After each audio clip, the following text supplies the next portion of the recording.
વાદળ ઘેરોણ્યો વરહાદ લાઈ પણ જેવો લાઈ વરહાદા 300 વીઘા મોપળ પણ બાજુના ખેતરમાં સોટોય પોણી દેખાય નહીં. બાવળિયા હોભળજે વને 16 લાખની મગફળી પકવી આ સેવકયા દુખિયાળાના ઘેરવાને હોળી હોળવાની ખમા કીધીઓને જે બોલીએ બનાવ્યું.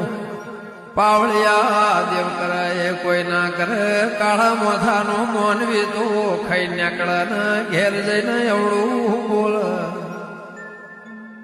વગાડ વગાડ વદરો ફાળનો ના ભૂલ મેલડી બોલી ન કર્યાવની કોઈ દાડો રહેતી નથી.